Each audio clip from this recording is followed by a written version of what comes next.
advantage of people, but I kind of had a different sort of upbringing than I think most people did. So I've seen a lot of this circuit firsthand, and I'm pretty familiar with what happens at this time. So I'll probably be like providing some personal conjecture at points during this video as well. Humble beginnings. Sylvia Celeste Shoemaker was born on October 19, 1936, in Kansas City, Missouri. She was the daughter of William Lee and Celeste Shoemaker. Her father held several different jobs, from retail to government to even working as VP of a freight trucking company. Sylvia's family had a diverse religion, with an Episcopalian mother, a Lutheran maternal grandmother, a Jewish father, and other relatives with a mix of different faiths. Sylvia was in the end raised Catholic and sent to Catholic school. She says that she started seeing visions at the age of 3. However, apparently people say who have read her books that this age differs in her books. And later on in different interviews, she said that she remembers 5, but she was told 3. So I think that maybe that's how she corrected herself. It seems like an overcorrection that she did down the road. She said her grandmother, who was also a psychic medium, helped her understand what her visions meant. Browne also said that her great uncle was a psychic medium and was, quote, rabid about UFOs. Sylvia reportedly worked with a guardian spirit who is named Francine, who she talks about quite a bit in her books and in some of her different stories. Sylvia always claimed to have a degree in English literature, but she ended up providing documentation that she went to college to disprove something that an ex-husband of hers said, but all the documentation showed is that she dropped out of college, so she never actually got a degree. She kind of shot herself in the foot on that one. Sylvia married 4 times. Her first marriage was to Gary. I'm going to mispronounce stuff sometimes, but Google says that this is pronounced as Dufresne. The couple had 2 sons, Paul and Christopher. They got divorced in 1972, and then she went on to marry. Her second marriage was to Kensil Dazel Browne. She took the surname Browne from this marriage, but he didn't have an E at the end of it, so she added an E later, I guess, to add to her stage name. This second marriage we'll come back to as well. She seemed to do a lot more shady things when she was married to the second fellow. So her third marriage was to Larry Beck. Good morning, love bugs. How is everybody doing today? It is Thursday, December the 12th. I can't believe it's the 12th already, y'all. But sis sent me this video to Instagram, and I said, well, shoot, why not go ahead and watch it, child? We all heard about Miss Sylvia Browne, and we all wondered. I be laughing about Miss Cleo. Call me, I'm Miss Cleo. But don't forget about Sylvia Browne, y'all. And her last marriage was to Michael Ulrey, who she stayed married into until her death in 2013. There's obviously a lot more to her background. Feel free to Google it if you want to learn more. I just don't want to spend too much time on it because we have a lot of other stuff to cover. So let's carry on. Her rise to fame.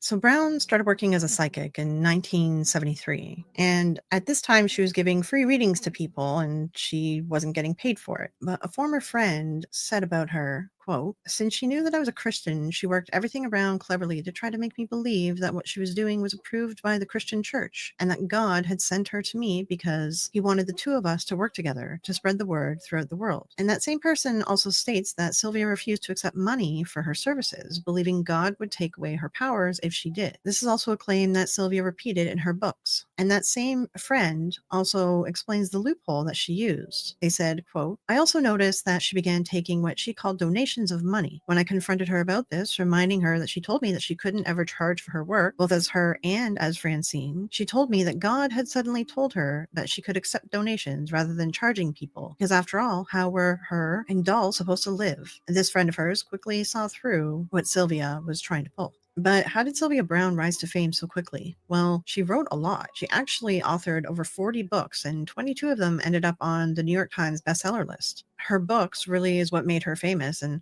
honestly, back then, there wasn't internet yet, and there wasn't really any particular teachings of new spiritualist movements, so if someone came up with something that seemed to kind of work and seemed to make sense, then everyone was overjoyed to follow it. A lot of her books were really talking about the afterlife and angels and reincarnation and different things of that nature. And it just kind of captivated everyone because everyone was still at the tail end of the spiritualist movement at this time. So people were very much invested in this new age kind of content. And she also positioned herself, she moved into California as well, positioning herself in a good geographic location to be able to get her name out there more. And then she started going on talk shows. Back in the 1990s, no one really questioned psychics. People were just really enthralled with them and they didn't really scrutinize them too much. It was sort of like a little bit of a show and raised ratings, got people views, and raised advertiser funds, made money for TV shows and radio shows. So people were gladly allowing psychics to come on their show back then. She was on a number of shows, but to start, she did initially, from what I could tell, got her first start on a show called People Are Talking, and that was in San Francisco, 1978. And then in 1979, she appeared on a TV show called In Search Of, and it was like a ghost hunting, ghost story kind of show. In exorcisms, Sylvia Browne is placed in a trance in order to make contact with the spirit. Prayers must be said in his house. Prayers must be said over the man at the end of the table. Release all negativity. And whatever is in his house that is of any negative energy, we command by the will of the Father, Son, and Holy Spirit that it goes on to progression and perfection. Just to go through a quick list of her other appearances. In 1989, she was in Exploring Psychic Powers Live. That was a live show she didn't do too well in. 1991 or 92, she started appearing on The Montel Williams Show, which is really what brought her up into the majority of her fame, to be honest. 1991, she was in a show called Haunted Live. She portrayed herself in a reenactment of a haunted Toys R Us store. In 1992, she was in an episode of Unsolved Mysteries and also in a show called Sightings. 1996, she was in a show episode. All right, y'all, I'm back. I had to start waking the family up. Good morning, sis. Good morning. I haven't watched Q's latest video. I took him off my channel, but I'm most likely gonna do a reaction of it over on Queen Blahmoms Said It. Of America's Castles. And she also appeared on Larry King, but I couldn't really find a clear date as to when her first appearance was, but his show ran from 1985 to 2010. Her appearances started waning off around 2007 to 2008. Really, it was 2008 because that was about the time when one of her predictions went horribly wrong. A child that she predicted incorrectly about, Sean Hornbeck, kind of blew up in her face and she started avoiding people and she stopped appearing on TV shows and social media was really going at her because at the time now the internet was up and she couldn't really hide from her false predictions anymore. But during the time that she was on TV, especially the Montel Williams show, she cultivated herself quite a large following. Montel Williams and Larry King were well-respected people, and her being on them gave her some sense of credibility back then. And by 2007, when she started waning off of TV shows, she had a 4-year waiting list for readings by telephone, and they were $700 for a 20-minute telephone call. That same year as well, hundreds of people joined Brown on a cruise, each paying thousands of dollars for. I remember the cruise. Honey, did y'all hear what she said? She said that Sylvia Browne had a 4-year waiting list on phone call psychic reviews, and they were $700 each. A 4-year waiting list. Now, how many phone calls was she doing a day to have a 4-year waiting list at $700 a pop? Oh my gosh, like, and we be thinking the scammers be doing something now. Honey, girl, they was out here rolling in the bank.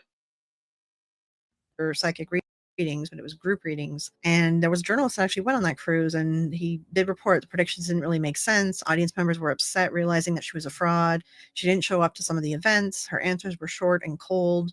She ran away from people when they ran into her outside of her sit downs as well. So then she denied everything in the end and said that he was making up everything. But, Montel Williams had.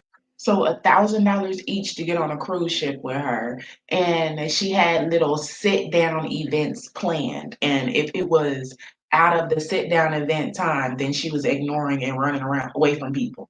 That's like when Netta went on the cruise, Netta and Charles.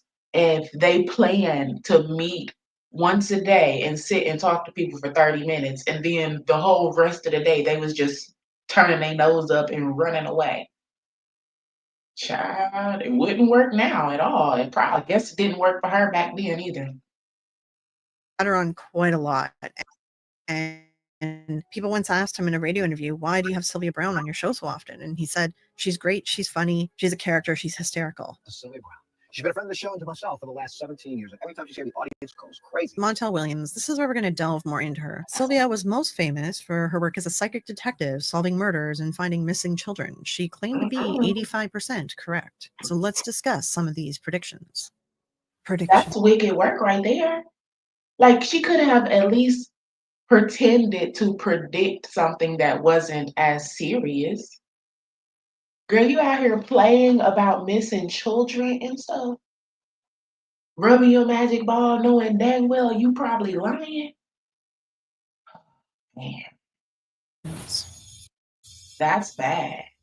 Numerous cases, in the majority of her public known cases, Sylvia Browne's predictions have been proven wrong. In many cases, she's been accused of making vague and generic predictions that could apply to almost anyone or anything. The lack of her being specific really raises questions about the validity of her claims, and people questioned whether she was really truly communicating with the dead or just using her charisma to deceive people. Sylvia Browne's first husband, Gary Dufresne, actually gave an interview to Robert Lancaster where he's quoted as saying, "The damage she does to unsuspecting people in crisis situations is atrocious." He then went on to tell a story about one evening where she was doing a tarot party at their house for people. After everyone left, they were cleaning up, and he asked her, "How do you dupe these people? How do you take advantage of them like this? You know none of this is true." And she responded with something along the lines of, "Screw them. Anyone who believes this ought to be taken." And this was reported in The Guardian. Speaking of duping people, I lost my boyfriend tragically a few years ago in a pound. And I've had such a hard time since. Every day. The reason why you didn't find him is because he's in water. And to find him in water, it's like the girl is missing in Aruba. You can't find somebody. Well, it was September 11th. There's no, he was a fireman, but there's Well, no, see, I keep seeing him in water. Is there any way you could have drowned in water some way? they never found a piece of him. Nothing. From 9/11. Because he says he couldn't breathe and he was filled with water. I'm just going to throw in this clip. It's the only one I could find. It has some annoying, like, noises in it. But she makes a prediction. She makes a few in here, but Child, well, she was completely wrong with that prediction. Honey. Now, you heard what the husband said. He said that after they was done doing a reading and cleaning up, he asked her how she could do this to, grieving people. And she said, screw them. If they believe something like this, then they deserve to be taken. And that's how a lot of people really feel. She's not the only one that feel like that, y'all. A lot of people, scam artists, really feel like that, and that's how they live. If you really believe some stupid stuff like this, then that's on you. Crazy, child. Mm-mm. the most important one that she makes in here is about the economy and property. And this was right before the real estate collapse in 2008. And how about we're looking at all the signs of it right now? We're going to have one of those pre-election slowdowns when it comes to the economy. No, I think we are going to have a little bit, but by mid-year it recoups, and then you're really going to see it really come up. So the economy will bounce back. Yeah, but I'm still scared of, stock market because it really roller coasters. Today it was high, tomorrow it'll be low. It's just crazy. What's the best investment for the next Property.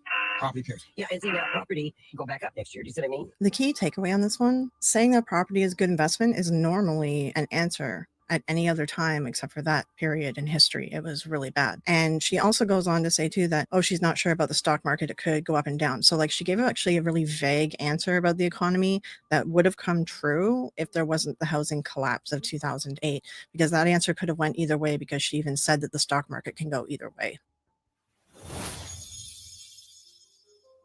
But let's really delve into her most damaging predictions and psychic advice, or whatever you might want to call it. And these are the most concerning ones because they involve missing person cases, and she affected families.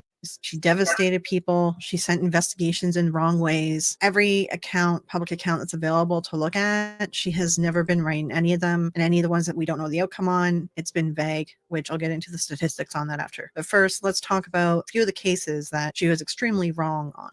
In 1999, Sylvia Browne said that 6-year-old Opal Jo Jennings, who disappeared a month earlier, had been forced into slavery in Japan. Later that year, however, a local man was convicted of kidnapping and murdering Jennings. In a 2003 autopsy, the remains found that she had died within hours of her abduction. On the Montel Williams show in 1999, Brown shared this information with the grandmother of a missing child named Opal Jo Jennings. She's not dead, but what bothers me, now, I've never heard of this before, but for some reason she was taken and put into some kind of slavery.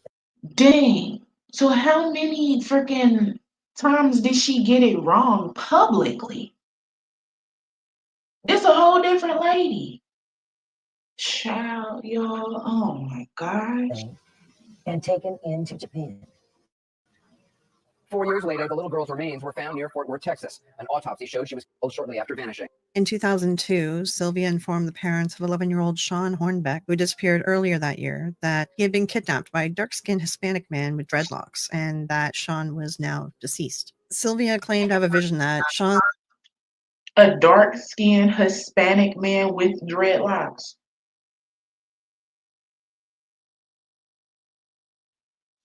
Have y'all ever? We in 2024 going into 2025.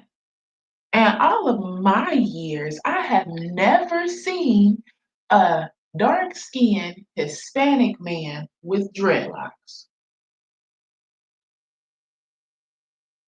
Now, I haven't vacationed much in Mexico. We've been there 3 times. But with dreadlocks? Sean's body would be found between 2 boulders in the middle of a forest. But Sean was found alive in 2007. His kidnapper was Caucasian and short-haired and been holding him in St. Louis. A journalist actually realized a connection between Ben Onby and Sean and kind of put the 2 and 2 together and helped the police find the 2 boys. 4 months after Sean disappeared, the Acres appeared. It was a whole Caucasian man. She couldn't have been more wrong. The Montel Dang. Williams show was self-proclaimed psychic Sylvia Browne. Brown told the distraught parents that Sean was dead and told them in great detail where to search for his body. The guy was dark-skinned, although he wasn't black, he was more Hispanic looking. Had real long dark hair, and strange enough Hispanic, but he had dreadlocks. Then Sylvia Browne confirmed their worst fears. Is he still with us? Lord. Thankfully, This Sean is Hornbeck nuts. was found last week alive and well. His alleged abductor, Michael Devlin, is not Hispanic, and he didn't have dreadlocks at the time of the abduction. But she was terribly wrong about the most important detail of all. Hearing that was one of the hardest things we ever had to hear. The search for Sean was diverted, according to his parents, based on the misinformation Brown had given, costing the effort valuable man-hours. Sean's parents, Craig and Pam Akers, also say Brown offered to help them for money. I forgot to also add, Sylvia Browne always told everyone that when it came to children, cases involving children, that she would work on them for free, but multiple parents came forward saying that she offered to help them only if they paid money. Another case in 2002, Sylvia gave a prediction on a missing person, Holly Cruson, who had disappeared in 1995. Sylvia said that she was working as an exotic dancer in a Hollywood nightclub. She told this to her mother, Gwen, who then went over to Hollywood and began looking for her daughter at every nightclub that she could. In the end, in 2006, they positively identifying a body using dental records in San Diego as Holly Cruson. And that body had been sitting there for a year after she disappeared. So it was there since 2003. Another one in 2002, Sylvia said that Linda McClelland, who had disappeared in the year 2000, had been taken by a man with the initials MJ, and that she was alive in Orlando, Florida, and would soon be found. But in 2003, it was discovered that McClellan's son-in-law, David Rapatsky, who had been present at Sylvia Browne's psychic reading, was actually convicted of murdering Linda. Her remains were found near her home in Pennsylvania. In 2004, Sylvia said that Ryan Catcher... Did y'all hear that? What the fuck? She told the lady that she was being an exotic dancer and she would come back eventually. And it turns out that the person that actually unalived her was sitting right there at the psychic reading. And you didn't get no type of heebie-jeebie vibes. What? Girl? A 19-year-old who had disappeared disappeared in the year 2000 had been murdered and his body could be found in a metal shaft. But in 2006, his body was found in his truck at the bottom of a pond where he had drowned, not been murdered. And one of the biggest controversial oopsies that she did was in 2004, she told the mother of kidnapped victim Amanda Berry, who had disappeared 19 months earlier. She told her, "She's not alive, honey." And she said that she's in water. She had a vision that Berry's jacket was in the garbage with DNA on it. Berry's mother died 2 years later, believing that her daughter had been killed. But in 2013, Amanda Berry escaped from her captor and called 911. Her and 2 other women were freed from a man named Castro. And unfortunately, didn't they make a Lifetime movie about that? Y'all, I'm pretty sure they made a Lifetime movie about Amanda's story. I don't know if they included the part about Sylvia's prediction, but I remember watching the Lifetime movie and the girls finally escaped and they took the dude into custody and he was like it sounded like his name might have been Castro or something like that from the way he looked. Child. Oh my goodness. The girl was alive the entire time. She made some good money. That's what I can say. The Lion and the Scam, and she made some wonderful money. That's her probably mother died just a couple years after Sylvia Browne's prediction. And many of her friends say that she gave up on life after she found out that her daughter was dead. She was still looking for her daughter's killer, but she really lost a lot of life in her. And the aftermath of this can be seen in how her daughter reacted to the whole thing. I've been kidnapped and I've been missing for 10 years and I'm here, I'm free now. The resident psychic Sylvia Browne spoke of Amanda. I don't think I'll ever see her again. Yeah, in heaven on the other side. Couldn't believe she said that. And then my mom would come crying. So that hurt even worse. Additionally, someone else has pointed it out, and even thinking back to my recollection of Sylvia Browne, I don't think very often did she say that it was a Caucasian person who is the perpetrator. There's obviously some issues as well that Sylvia had to certain type of people. Sylvia also had a habit of going into shows. Child, y'all heard that. Not very often, almost at all, did she say it was a Caucasian person that did it. Child. And making predictions on something that was just recently reported on, hoping that people didn't catch the report yet. One such example is the Sago mine disaster. On January 2nd, 2006, an explosion at Sago mine in West Virginia trapped several miners underground. Sylvia went on a radio program called Coast to Coast AM, and at the start of the broadcast, it was believed that 12 of the 13 of the miners had been found alive. When they asked her about the miners, she said that they were going to be found. However, it was discovered after that the earlier news report was in error and only one of them was found alive.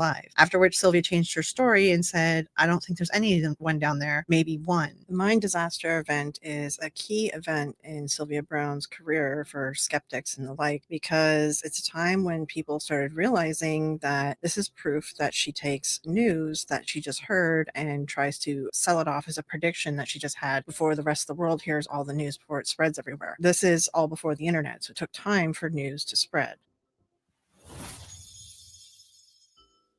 In this next section, join me as we do a thought exercise where we critically analyze Sylvia's predictions, and I want you to use the ideas from this for anyone else that you suspect might be defrauding somebody or someone that you are questioning in any way.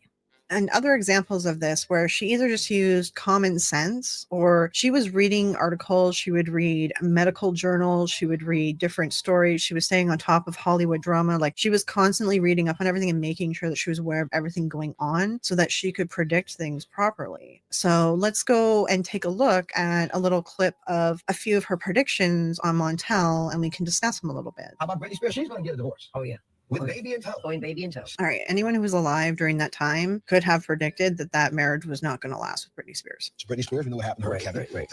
But some people would say that anybody could guess that. How about, vaccinations? Now, this is a big one because everybody's talking about coming out with vaccines for everything, from cancer. Especially cancer. But This that has means- already just come out. In fact, they're talking about it in JAMA, the Journal of American Medical. And I made it last year, is a hormone that they found that's going to keep people's weight off. So they said that she was able to tell that that came true because, yeah, they discovered something. But she started that whole thing saying that she read that in the Journal of American Medicine. Talking about it in JAMA, the Journal of American Medical. And, this was years back, and this, I think, led to the Ozempic stuff. Montel tries to use that as an example that she predicted correctly, but she started the whole prediction saying that she just read about this. You said that there would be a vaccine for cancer, and in June of 2006, the FDA licensed a new vaccine for cervical cancer, which is the number 2 killer of women. And this month, New Hampshire will be the first state to offer the vaccination for free of charge to all girls 11 to 18. Okay, now just to discuss the vaccines, it takes a really long time for something to be approved.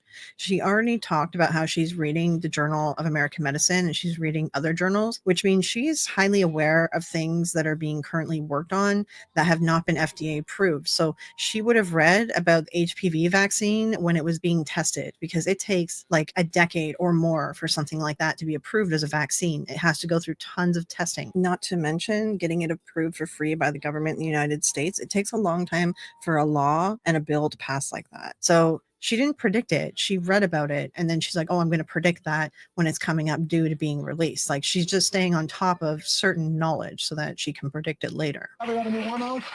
Discovery of a new hormone helping lose weight? Yes, in December 2006, a new study showed that long-acting insulin called Levemir actually reduces body fat in type 2 diabetes patients. Okay, he said that that was reported December 6th. When she goes and does these end-of-year prediction shows, it's in December when she goes on that show. So, like, that was announced at the time that she was on the show. Like, she probably just read about it, and it hadn't been reported on yet for Montel or whoever to realize, like, this is what she did back then. She was always just on top of information so that she looked like she was predicting correctly, a few things here and there, so then it would make the rest of her predictions seem accurate. And then I see another earthquake in India. I see another earthquake in Mexico.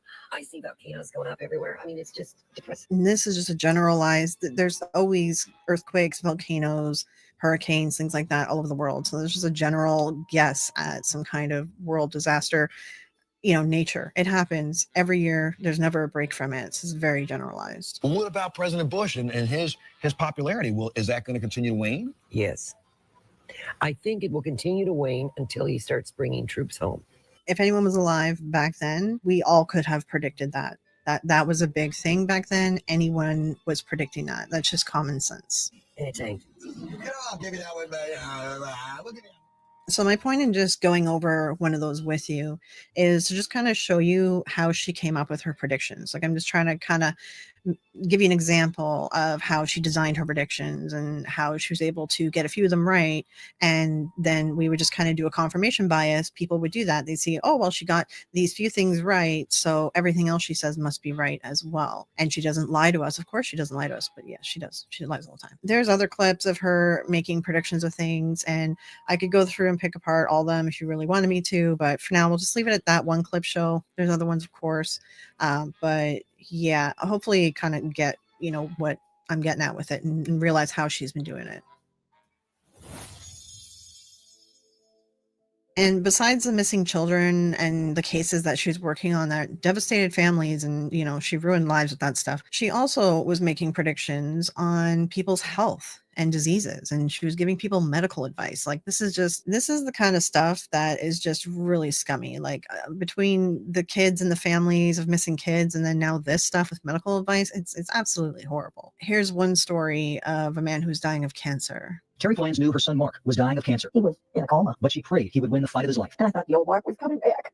But that just lasted one day, and then from then on, it was just downhill. And he kept getting worse. So 2 weeks ago, Mrs. Flans went to the St. Louis appearance of self-proclaimed psychic Sylvia Browne, silently pleading for help. I got to talk to her. And my number was the first one picked. And I was so excited. Told my son was dying. I was wanting to know if he was going to live. And she matter-of-factly said, yes, he's going to live. But where is in the hospital? I'm first one. No, we can't anyway, so that they will save him. Yeah, they will save him. I wasn't there all the time. They'll keep it there for us. I wanted to believe her. Yeah, I believed her. He's there 3 days straight, even at the end of this month. They're going to give him that one. They're giving him a title the other day. 2 days later, Mark was dead. Mark didn't want to die in the hospital. He wanted to go home. But Sylvia Browne told us that he was going to live to the end of the month and he'd get better. My daughter-in-law wanted to take him home with hospice. But she was so negative because she thought she was doing the wrong thing because of what Sylvia Browne said. Her ticket to the Sylvia Browne show cost $45. It was a gift from her daughter-in-law. During our recent visit to Brown's headquarters in California, business manager Linda Rossi told us that anyone disappointed with Brown's readings will get their money back. We do refunds. Really? Really? I got the accounting to prove it. We do refunds. Rossi didn't respond to my questions about Brown's comments to Terry Flans, or if Brown would refund the admission for Flans' family. What would you want to say to Sylvia Browne today? Wow. I'd say, well, you goofed. And it wasn't fair for what you told me because it wasn't true. And I'm angry and I'm upset with you. But I forgive you. Because you're only a human and you're not able to predict the future. That's what I tell her. During the last few weeks, we tried repeatedly to interview Sylvia Browne, but she did not respond to our request. KMOV.com, News 4. And what's interesting in that story, they asked about refunds, and her business managers, they're like, oh yeah, we do refunds. But I found a story on someone who paid $700 from these phone readings, and the phone readings are just horrible, but she asked for a refund because everything was incorrect. And she was sent a standard refund policy letter and said, the services provided by Sylvia Browne Corporation are highly speculative in nature, and we do not guarantee that the results of our work will be satisfactory to a client. And they would not refund her money. So I don't know how much they really do refunds, because it doesn't seem like they didn't refund that ticket price, and they didn't seem to refund this call either. And when I read through the article of the fellow that went on the cruise too, he said that some people were requesting refunds from the cruise, but he never heard of that they got their refund. So I don't know if anyone actually ever got any refunds, to be honest. But while I was also doing research for this, I came across there's a Yelp page for Sylvia Browne Corporation, because her son still runs it, right? Like, she has passed away, but her son is psychic apparently, and he still runs it. And there's a lot of reviews in here that aren't very good. So I waited 6 months for Sylvia's call. She was completely wrong about so many things and right about none of them. I told her errors, and she just made something up in the moment. I've read her books before the reading, like most of you, $500 for a scam. This one is about her son, Chris. First of all, Chris was an hour late calling me. No excuse for that. He was very rude, seemed annoyed to be giving a reading. He didn't say a single thing that was helpful or insightful. I ended the call early because he sucks so much. I want my money back and would not recommend him. Don't waste your money. Another person, 1 star. Miss Browne and her son were wrong on my readings, predictions. They told me I would have good health. I ended up with multiple sclerosis. My relationship was good. My girlfriend and I parted a few months later. I work for a great company. I was laid off in 3 months. This cost me $1,000 for the reading by Sylvia and $700 for her son. I don't know why this guy paid for 2 readings. Oh my gosh. But anyways, yeah, you can kind of see, I will link these in my references, but you can read about the different actual readings that people paid for. So I do want to talk about Sylvia. The Kardashians came forward saying that Sylvia predicted the 2020 pandemic. It was in her book End of Days that was released in 2010. This book is filled with so many predictions. She literally is throwing spaghetti at a wall and just seeing what stuck. And she actually had predictions for multiple diseases and multiple pandemics. But she said around 2020, a severe pneumonia-like illness will spread throughout the globe, attacking the lungs, the bronchial tubes, and resisting all known treatments. Almost more baffling than the illness itself will be the fact that it will suddenly vanish as quickly as it arrived, attack again 10 years later, and then disappear completely. So it's already incorrect because it didn't just suddenly vanish. It's still around, and it doesn't seem to be disappearing completely at all. However, keep in mind, those of you, I don't know, depending on who's watching this in your age range or who remembers, but there was SARS. SARS happened before this COVID thing that happened. And she wrote the book after SARS. SARS was a big deal back then too. It was a big deal like COVID was. Like, it spread like crazy, and there wasn't really protections in place, and that's why it spread so much. And when COVID showed up, they implemented the protections that they created after SARS outbreak happened. So, she's talking about all these viruses and outbreaks, but she experienced SARS already. And, she's kind of basing these things off this. As well, before this prediction here, she talks about another contagious disease where she talks about victims will be quarantined. And you can see parts of it in the book. I can't get a full picture, but it says extremely contagious disease. Victims will be quarantined until it's discovered that the bacteria can be destroyed through some combination of electrical current and extreme heat. Like, she talks about different diseases, a bunch of them all in a row, and just one of them happened to stick. And, the Kardashians brought it up. So people, of course, made a big deal of it. I just want to cover that in this video because I think it's silly and people seem to have forgotten about SARS that happened before. And that's what a lot of these predictions are based on. And her book had a lot of other silly predictions too. I'll just read a couple of them. The common cold will be over with by about 2009 and 2010. In 2010, it'll be mandated that a DNA sample of every infant born in the US is taken and recorded at the time of the baby's birth. There will be a successful manned exploration of Mars in 2012. In 2014, a law will be passed stating that if anyone accuses another person of felony, the person that made that accusation will then serve the sentence if they falsely accuse someone. Oh yeah, this one, 2015, telemarketers will have long since vanished. Yeah, that's not going anywhere. She was just kind of guessing everything, and she made a whole book. And if any, there's probably like 5 things came true, and it's like, yeah, a lot of these are just educated guesses, and she's kind of just throwing everything at the wall and seeing what sticks. Now, lastly, her last prediction, she predicted on Larry King Live 2003 that she would die at age 88. She instead died in 2013 at age 77. Critics and skeptical inquiry. Sylvia had quite a number of critics. There was the famous website, stopsylviabrowne.com, where he listed everyone's stories, anyone who wanted to come forward, bring a story, and he would pretty much just post any sort of link or article or anything to try to get the word out, because Sylvia was quite good at kind of hiding some of the bad stuff that was going on in her life at the beginning of the internet. She was able to kind of like squash some stuff and hide it. So he was trying to make sure that stuff stayed out in the open. But her most famous one is her fight with James Randi. That is the amazing Randi. He's a magician, and just like in the early 20th century, where Houdini was and other magicians were trying to take out different spiritualists and psychics and prove that they were all grifters, James Randi was sort of in the same boat too. But James actually has, and I think it's still ongoing, there's like a Randi Foundation where it's $1 million prize to anyone who can prove the paranormal or the supernatural. They had a little tiff going between James and Sylvia, where on the Larry King Live show, she said that she would take his test to prove that she was psychic. It went on back and forth, the challenge, because she said, oh, well, I'm not going to take the test until he proves the money is in the bank. And then he showed her that it was in the bank, and she said, that's not good enough. I want to see it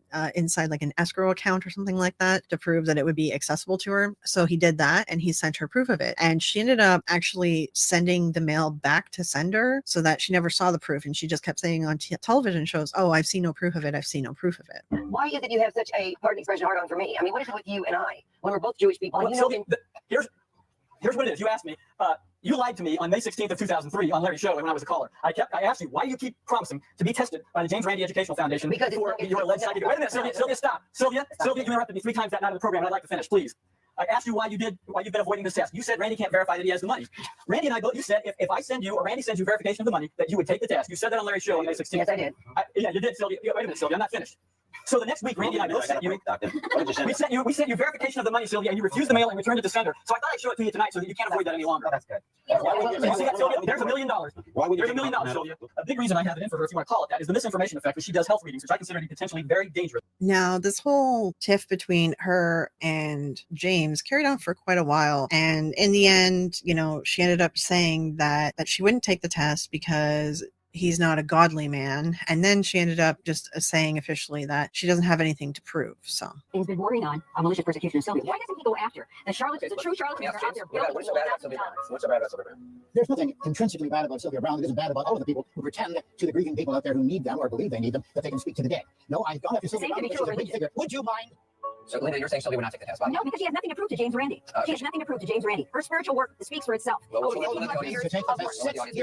As well, another big critic of Sylvia and really all the psychics of the 90s was John Oliver. In 2019 segment on Last Week Tonight, John Oliver actually criticized the media for promoting Browne and other psychics, enabling them to prey on grieving families. He said, and I quote, "When psychic abilities are presented as authentic, it emboldens a vast underworld of unscrupulous vultures more than happy to make money by offering an open line to the afterlife, as well as many other BS services." And he does have a point here, because on the stopsylviabrowne.com website, a lot of people were coming forward too, saying like they had missing kids and things of that nature, and they're being inundated with psychics who are offering to help them if they paid a fee. All these psychics were offering to always help if you pay a fee, and that's not really helping. And the couple times people did give in and end up hiring a psychic, any information that they gave them did not help in the assistance of finding their missing people. Now, there was a very in-depth investigation done on her over time in the Skeptical Inquirer. Now, the Skeptical Inquirer is a magazine published by the Committee for Skeptical Inquiry, and the Committee for Skeptical Inquiry was actually one of the founding members was James Randi. It was originally called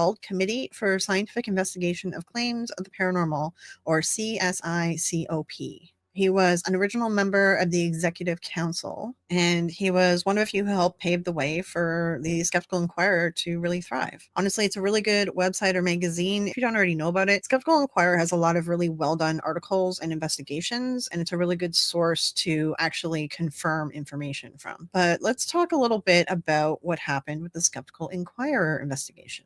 So in 2010, there was an article called Psychic Defective, Sylvia Browne's History of Failure. And at that time, they compiled every publicly available prediction that Browne made on missing persons and death cases, something like criminal cases. It totaled 115 readings, and it concluded that Sylvia Browne was correct only 0 times. 25 cases she was mostly wrong on. There were 90 that had unknown outcomes, so you couldn't say either way, but she was pretty vague in some of her stuff. And this was 2010, and shortly after this, it was a few years later, the Amanda Berry thing happened, and there was updates on other cases as well. So they actually did an update to this article, and they actually brought the cases up to 116 cases, and they found that there were changes in 11 cases with previously unknown conclusions, showing that Browne was mostly wrong in 8, with 3 remaining in the unknown category. So the result of this investigation of her cases is that Browne has still never been mostly correct in a single case, and 33 cases have been incorrect. 83 have unverified outcomes as well. Now, you have to remember, Sylvia Browne would always go around saying that she was 85% correct in all of her cases that she did for the police. So this right here shows that those numbers are just not the case.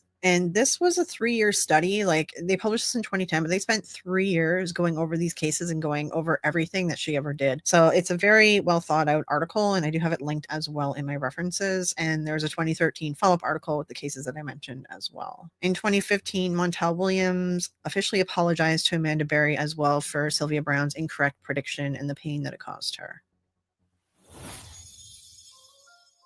Speaking of the Skeptical Inquirer, during their time of looking into Sylvia Browne, well, the interesting thing is, when someone dies, you can do a Freedom of Information Act. She would always say that she worked on FBI cases. She even said that she worked on the Ted Bundy case and things like that. So they decided that they were going to FOIA the FBI and anyone else they could to confirm whether or not she actually worked on any of these cases. So Ryan Schaefer is the one who did this investigation, and the article appeared in the Skeptical Inquirer around January, February of 2015. So when he did the FOIA, he looked for Browne without an E and with an E as well, asked for all files, any alleged psychic abilities, etc., etc. What he ended up getting back was actually an investigation report on Sylvia Browne, that they were investigating her for bank fraud and embezzlement. And this is a whole other thing. So Browne was hiding this for some time, and this leads us down another rabbit hole. Well, the FBI were assuming that she was using her church, because yes, she started a church, and we'll get into that she was using her church to embezzle money into, and they were unable to fully prove it, so they weren't able to go forward with an investigation,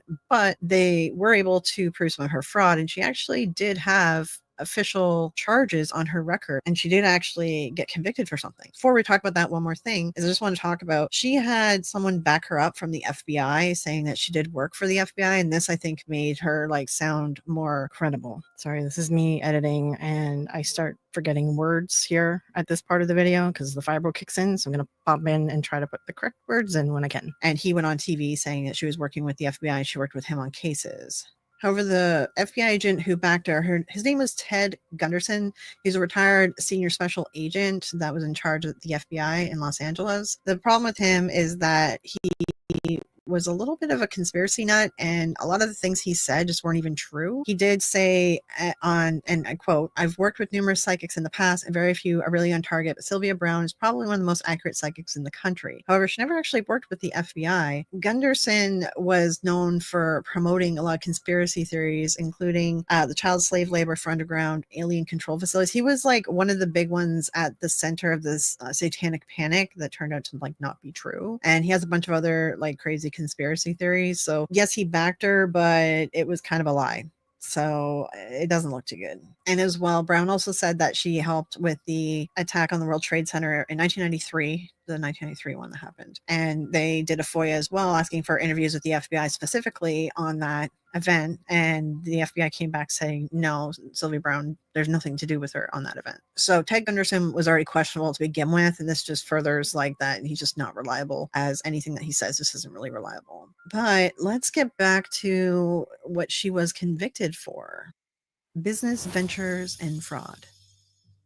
So in 1986, when Sylvia kind of came to California, she actually founded a Gnostic Christian church in Campbell, California, known as the Society of Novus Spiritus.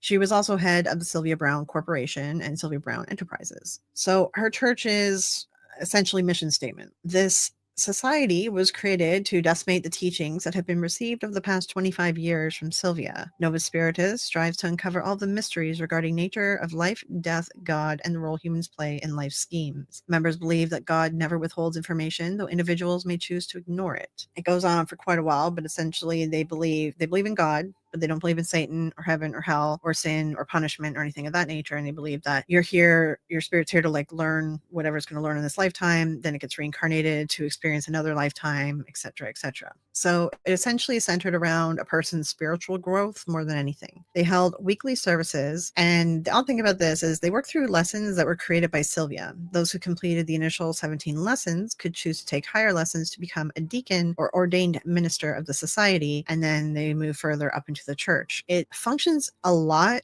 like other, cults like Scientology. It really does, the way that it kind of works. The thing is, though, how does she have all like the money for all this stuff, right? She originally started her corporation in 1974, and that was the Nirvana Foundation for Psychic Research, which became the Sylvia Browne Corporation. And she wasn't famous yet, and yet she had a ton of money, apparently. But no, she was just kind of lying to the bank so that she could get loans. So in the late 1980s, and this is when, she started appearing on different shows and things like that, she was starting to get a little bit of fame. Well, she started getting investigated for all these bank loans. The bank loans, the FBI believed that she was taking the money from the bank loans and funneling it into her church. And she's using the church really just for tax exempt status. That's the whole reason that she started it. But they were able to prove that there was fraud within the bank loans. She essentially lied about what her assets were. She essentially lied to the bank so that she could get loans. So in 1992, Browne, it was her and her husband, that Kensal Browne, they did this together. So in 1992, they were indicted on several charges of investment fraud and grand theft. And this is where the FBI was investigating them, as they suspected that they funneled the money into the church to protect it. So if they claimed bankruptcy or defaulted on a loan, the money was still within the church. As well, the Superior Court of Santa Clara County, California, found that Browne and her husband sold securities in a gold mining venture under false pretenses. In at least one instance, they told a couple that their $20,000 investment was to be used for operating costs of a mine as well. Instead, the money was transferred into the account for the Sylvia Browne Corporation, the Nirvana Foundation of Psychic Research, it was called at that time. So they were ripping off banks and they were ripping off people too. In the end, Browne pled no contest to the securities fraud and was indicted on grand larceny on May 26, 92. The couple each received 1 year probation. In addition, Browne was sentenced to 200 hours of community service. So she didn't have to do any jail time, so that didn't affect any of her TV interviews, because it's like 1992 and she's on the Montel show and she's hiding all this stuff. No one knows that this is going on. This came out after, when the internet became big and after she died and people did these FOIA requests, they realized, oh, she was like convicted of this stuff, right? She's convicted of fraud. So in the first FOIA request that he did, all the documents they got back were this whole investigation on Sylvia Browne. And there were copies of loan applications or different financial details and things that they're investigating for her. So it was a pretty big investigation, especially if the FBI was doing it. Then it was kind of a big deal, because once you get up to FBI, then it's no longer just like a state only like investigation or within your own state or your own city. But people still support her. There are still like diehards that hang on, but a lot of people are falling off. So that's the in-depth thing about Sylvia, but let's talk a little bit. Let's touch on some other famous 90s psychics. First off, well, we touched on him a little bit, and I'll just kind of touch on him here. There's Sylvia's son. So Sylvia's son ended up taking over the business, and he writes books and does readings and things of that nature, and he's actively doing this to this day. We saw some of the reviews I showed you there. I'll just touch on him to kind of explain this is where the path has gone. He still sells books, he still sells the lessons, everything's still running, just he's kind of running it all. So Sylvia Browne and her organization still lives on even after her death through her son here. Based on the reviews, it sounds like he's not accurate at all either, and he doesn't have any special gifts, because Sylvia didn't have any either. But I just wanted to touch on him because it kind of tells you the story of where Sylvia Browne Corporation has headed. Now, the other 90s psychics, I just want to bring up like two of them. One is very famous Miss Cleo, because in the 90s, I don't know, depending how old you are, you might remember there was the Psychic Friends Network, and you could call a psychic, and it was like a 1-900 number, and you'd be charged like per minute that you stayed on the phone with these people. So Miss Cleo, she was born Yuri Del Harris on August 12th, 1962 in Los Angeles, California. She was already an actress as well, and she was most known for portraying Miss Cleo, who was a spokeswoman for Psychic Call Service, and it was called the Psychic Readers Network. I believe it became the Psychic Friends Network at one point. That's what I remember anyway, but I might be wrong.